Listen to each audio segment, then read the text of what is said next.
నమస్తే, నేను మీ Ashok Kumar. Welcome to our channel. ఎక్కడైనా దేశంలో ఉన్నటువంటి ఏ యొక్క రాష్ట్రానికి సంబంధించినటువంటి ఎమ్మెల్యేలకి, ఎంపీలకి డబ్బులు వస్తానే ఉంటాయి. గవర్నమెంట్ డబ్బు. కొంతమంది కొన్ని రాష్ట్రాల్లో ఒక్కొక్కరి జీతం, ఒక్కొక్క ఎమ్మెల్యే జీతం ఏకంగా 3 లక్షలు దాటి కూడా ఉన్నది. అదే మాదిర మన రాష్ట్రంలోని ఎమ్మెల్యేలు, ఇక్కడి నుంచి ఎన్నికైనటువంటి ఎంపీలు కూడా డబ్బులు తీసుకుంటానే ఉన్నారు. అది ఏ పార్టీ అయినా సరే. ఇప్పుడంటే జగన్మోహన్ రెడ్డి గారి యొక్క ఎమ్మెల్యేలు ఎవరైతే ఉన్నారో కండిషన్స్ అప్లై, వీళ్ళ గురించి మనం మాట్లాడుతున్నాము. రేపో మాపో అది ఏ పార్టీ వ్యక్తులైనా సరే వీళ్ళు చేసేటువంటి తప్పుని ఎండగాల్చాల్సినటువంటి బాధ్యత మనందరిపైన ఉన్నది. మనం పడేటువంటి కష్టం, మనం కట్టేటువంటి ట్యాక్సేషన్లు, ఆఖరికి రైతులైనా సరే, అంటే వాళ్ళకి తెలీదు. బయట బిజినెస్లు చేసేవాళ్ళు ఒరే ట్యాక్సీలు కడతాను అనుకుంటాం. కానీ మనకు తెలియకుండా ఒక రైతు పడేటువంటి పాపం, ఆ కష్టం కూడా సరే, అది ఎరువు మూటల విషయంలో కావచ్చు, లేకుంటే డ్రిప్ పైపుల విషయం కావచ్చు, మోటార్లు, కరెంటు ఛార్జీలు, ప్రతి ఒక్కటి కూడా మనం కట్టేటువంటి డబ్బు రాష్ట్ర ఖజానాకి వెళ్తూ ఉండాలి. అది ట్యాక్సుల రూపంలో. ఈ సంవత్సరం మన రాష్ట్రం యొక్క బడ్జెట్ 3 లక్షల కోట్లు దాటిందని చెప్పుకుంటున్నాము. ఇంకొచ్చే సంవత్సరం 3,50,000 కోట్లు, 4 లక్షల కోట్లు దాటింది రాష్ట్ర బడ్జెట్ అని చెప్పి మనం గర్వంగా చెప్పుకున్నాం. అయితే ఈ డబ్బు మొత్తము రాష్ట్ర ప్రభుత్వం పెద్దలు ఈ యొక్క సంక్షేమానికి కావచ్చు, ఇంకా అభివృద్ధికి కావచ్చు, ఇలా వెచ్చించుకుంటూ పోతూ ఉంటారు. వీటితో పాటు సపరేట్ బడ్జెట్ ఏదైతే రాష్ట్ర వ్యవధిలో ఉన్నటువంటి ఖజానాలో ఉన్నటువంటి డబ్బుని వీళ్ళు ఎమ్మెల్యేలకి ఆ జీతాల విషయానికి కూడా పోతూ ఉంటుంది. ఇప్పుడు జగన్మోహన్ రెడ్డి గారి దగ్గర ఉన్నటువంటి ఆయనతో పాటు ఇంకొక 10 మంది ఎమ్మెల్యేలు, 11 మంది ఎమ్మెల్యేలు వీళ్ళు కూడా జీతాలు తీసుకుంటూ ఉన్నారు. ఎందుకు తీసుకుంటున్నారు? ఒక రైతు తన కష్టం తను పడతా ఉన్నాడు.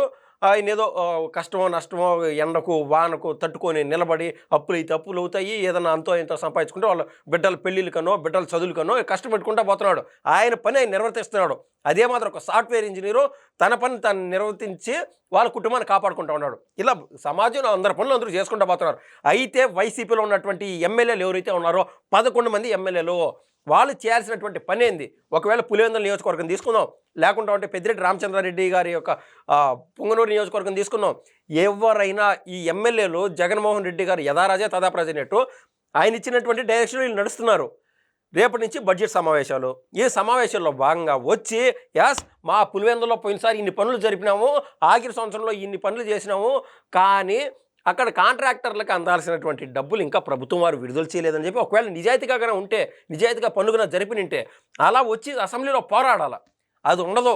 ఎవరు పార్టీకి వాళ్ళు అంటే ఆ రోజున ప్రభుత్వంలో డబ్బులు సంపాదించుకున్న వాళ్ళు దండుకున్నారు. కానీ కాంట్రాక్టులు చేసిన వాళ్ళు, రాష్ట్రం యొక్క అభివృద్ధిలో భాగస్వామి అయిన వాళ్ళు, ఏడికక్కడ కాంట్రాక్టుల బిల్లు అన్నీ మిగిలిపోయింటే వీళ్ళు జగన్మోహన్ రెడ్డి గారితో పాటు మిగిలిన 10 మంది చేసేటువంటి వ్యవహారం వల్ల వాళ్ళు రోడ్లపైకి వచ్చేసినటువంటి పరిస్థితి. అసెంబ్లీకి పోయి ఈ మాదిరి పనులు అయితే దాదాపు 70% కంప్లీట్ అయిపోయినాయి, మిగిలిన 30% మీరు చూసి దాన్ని చేయండి, మీరు ఎందుకు చేయట్లేదని చెప్పి ప్రభుత్వాన్ని నిలదీయండి. ఈ విధంగా ప్రజా సమస్యలపైన పోరాడాల. ఒక పక్క పవన్ కళ్యాణ్ గారి యొక్క పంచాయతీరాజ్ శాఖ నిమిత్తం రాష్ట్ర వ్యాప్తంగా సీసీ రోడ్లు వేసుకుంటూ వస్తున్నారు. మీ 11 నియోజకవర్గాల్లో ఏమైనా సీసీ రోడ్లు వేసారా? వేయకుండా ఉంటే అడగండి.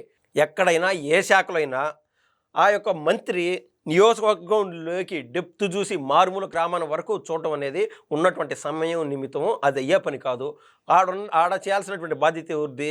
ఆడ ఉన్నటువంటి ఎమ్మెల్యేలది, ఎంపీలది. ఆ యొక్క నియోజకవర్గం యొక్క అభివృద్ధిలో భాగస్వామ్యం అవ్వాలా. ఈరోజు మన ప్రభుత్వం లేదు, వేరే ప్రభుత్వం ఉన్నది. అక్కడ సీఎంను నిలదీద్దాం, డిప్యూటీ చీఫ్ మినిస్టర్ నిలదీద్దాము, అక్కడ ఉన్నటువంటి మంత్రులు నిలదీద్దాము. మా యొక్క నియోజకవర్గానికి అభివృద్ధి నిమిత్తం ఆ ఫండ్స్ తీసుకొని పోయి అభివృద్ధి చేద్దాము. తద్వారా రాష్ట్ర ప్రజలు కావచ్చు, లేదా మన నియోజకవర్గ స్థాయి ప్రజల యొక్క మన్నలను అందుకుందాము. ఒరే నికార్స్గా నిలబడినాడు రా, ప్రభుత్వంలో ఉన్నా లేకుండా మన కోసం నిలబడినాడు, ఈసారిగా ఇతన్నే గెలిపించుకుందాం అనుకునే విధంగా చొచ్చుకుపోవాలి. కానీ ఇది ఏం విషయమో, ఏం ఉడ్డిరమో నాకు అర్థం కాల. రేపు నుంచి అసెంబ్లీ సమావేశాలు ఉన్నాయి. జరగబోయేది ఇదే. రేపు గవర్నర్ గారు ఈ బడ్జెట్లో అంటే గత సంవత్సరం నుంచి ఏం జరిగింది, ఏ మేరకు అభివృద్ధి జరిగినారని చెప్పి ఆ పేపర్ రూపంలో ఆయన చెప్తాడు. తర్వాత ఉన్నటువంటి బడ్జెట్ని దేనికి వెచ్చించాలా, ఎక్కడెక్కడ రాష్ట్ర ప్రభుత్వం యొక్క ఖజానాని పలానా చోట్ల ఇన్వెస్ట్మెంట్ పెడితేనో, లేకుంటే అభివృద్ధి కార్యక్రమాల నిమిత్తం కొన్ని సెక్టార్స్లో కన్నా పెడితే బాగుంటుందని చెప్పి ఆయన చేసేటువంటి సూచనలు ఇస్తాడు. కేవలం ఈ ప్రసంగానికి మాత్రం జగన్మోహన్ రెడ్డి గారితో పాటు ఇంకొంతమంది ఎమ్మెల్యేలు వచ్చి శనగలు తిన్నామా చేతులు కడుక్కున్నామా అనే రకాన వాళ్ళు వదిలేసిపోతారు. గవర్నర్ గారి ప్రసంగం అయిపోతానే తిరుగు చూసే లోపు తిరుగు టప్పాలో ఈ 11 మంది ఎమ్మెల్యేలు 10 నుంచి 11 నిమిషాల్లో వెళ్ళిపోతారని చెప్పి నేనైతే గంట బజాయించి మరీ చెప్పగలుగుతాను. ఎందుకంటే అక్కడికన్నా కూర్చుంటే పోలవరం ఏ దశ వరకు ఏది అభివృద్ధి చేస్తున్నారు, ఎన్ని కోట్లు పెట్టుబడి పెట్టారో, ఎప్పటికి కంప్లీట్ అవుతుంది అని అడగలిగేటువంటి సబ్జెక్ట్ ఉన్నటువంటి వ్యక్తులు వైసీపీలో దాదాపు లేరేమో. అందుకే వాళ్ళకి ధైర్యం సరిపోలా. ఏకంగా ఎవరన్నా రాష్ట్ర ముఖ్యమంత్రి అయినటువంటి నారా చంద్రబాబు నాయుడు గారిని నిలదీద్దామనో లేకపోతే సలహా ఇద్దామనో చెప్పో వీళ్ళకి ఎందుకో మోకం చెల్లట్లా. ఎందుకు అంటే కల్తీ నెయ్యి వ్యవహారంలో వాళ్ళు చేసినటువంటి పాపాలు బట్టబయలైంది.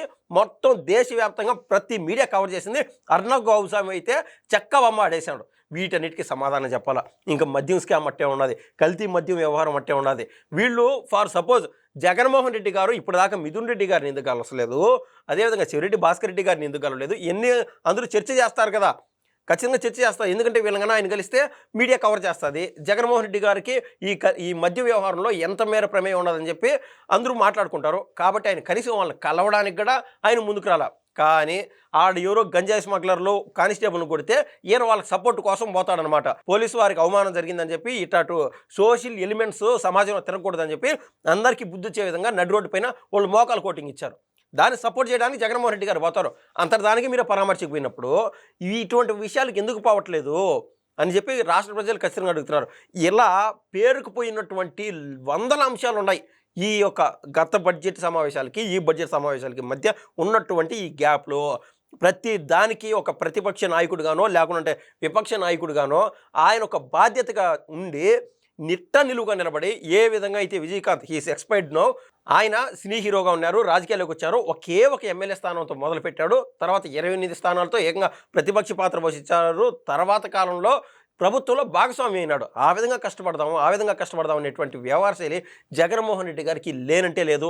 ఓవరాల్గా వీళ్ళు వచ్చేది ఏంది, రేపు వచ్చారు సంతకాలు పెడతారు, 60 దినాలు వరుసగా లేవు కదా అని చెప్పి ఒక సేఫ్ జోన్, ఒక ప్రశాంతంగా వెళ్ళిపోతారు. నేను స్టార్టింగ్లో చెప్పినట్టు ఏదైతే వీళ్ళు లక్షలు డబ్బులు తీసుకోవడం, మనమడేటువంటి కష్టాన్ని వీళ్ళు తినడం అనేది దండగా మీరు అనుకునేదే కరెక్ట్ అయితే జగన్మోహన్ రెడ్డి గారికి ప్రతిపక్ష హోదా ఇస్తేనే మేము వస్తామని మీరు చెప్తున్నారే, ప్రజలు ఇచ్చిన హక్కు, ప్రజలు ఇచ్చినటువంటి గౌరవం కదా మిమ్మల్ని ప్రతిపక్షంలో పెట్టాలా విపక్షంలో పెట్టాలా, ఏ స్థాయికి మిమ్మల్ని చేర్చాలని చెప్పేది ప్రజలు ఇచ్చినటువంటి గౌరవం. ప్రజలు ఇచ్చినటువంటి గౌరవాన్ని తీసేయడానికి బాబు గారికి ఆడ హక్కు లేదు, లోకేష్ గారికి లేదు, పవన్ కళ్యాణ్ గారికి లేదు, ఎన్డీ వాళ్ళకి ఎవరికి లేదు. ప్రజలు ఇచ్చినటువంటి గౌరవం మిమ్మల్ని ఆ స్థానంలో పెట్టాలి, మిగిలిన వాళ్ళని ఆ స్థానంలో పెట్టాలని చెప్పి అటువంటి దాన్ని మార్చగలుగుతారా? మార్చాలనా? ఎస్, ప్రజలు చేత్కరించుకున్నారు ఎందుకు మేము చేసిన తప్పులో పొరపాటులో కానీ అని చెప్పి ఇప్పటి నుంచే కష్టపడి ముందుకెళ్లాల్సింది పోయి జగన్మోహన్ రెడ్డి గారు కేవలం పని దొంగల మాదిరి వీళ్ళు పోయి సంతకాలు పెట్టుకొని వచ్చేయడం అనేది విడ్డూరం. రాష్ట్ర ప్రజలు గమనిస్తూనే ఉన్నారు. వీళ్ళు ఏదైతే రాష్ట్ర ప్రజలు నిశ్చితంగా గమనిస్తూనే ఉన్నారు. జగన్మోహన్ రెడ్డి గారు ఇంకైనా సరే అసలు సీసలైన నాయకుడి మాత్రం ఎస్టాబ్లిష్ కావాలంటే పోయి అసెంబ్లీకి పోయి పోరాడాలి, కానీ పోయి ఆడ డ్రామాలు చేసి సంతకాలు పెట్టేసి వచ్చేయడం అనేది తగదు. అవసరమైతే రాజీనామాలు చేసేయండి. రాజీనామాలు చేసిన తర్వాత మళ్ళీగా మమ్మల్ని కనుక గెలిపిస్తే ఎస్, మిమ్మల్ని ప్రతిపక్షంలో ఉన్నా విపక్షంలో ఉన్నా కూడా మీరు అసెంబ్లీకి పోకుండా ఏమి పర్లేదని చెప్పి ఆ మ్యాండేట్ కింద మీరు వెళ్ళండి. ప్రజల మనసులో ఏముండాది అనేది ఖచ్చితంగా చర్చ జరుగుతుందని చెప్పి నేనైతే భావిస్తున్నాను. ధన్యవాదాలండి.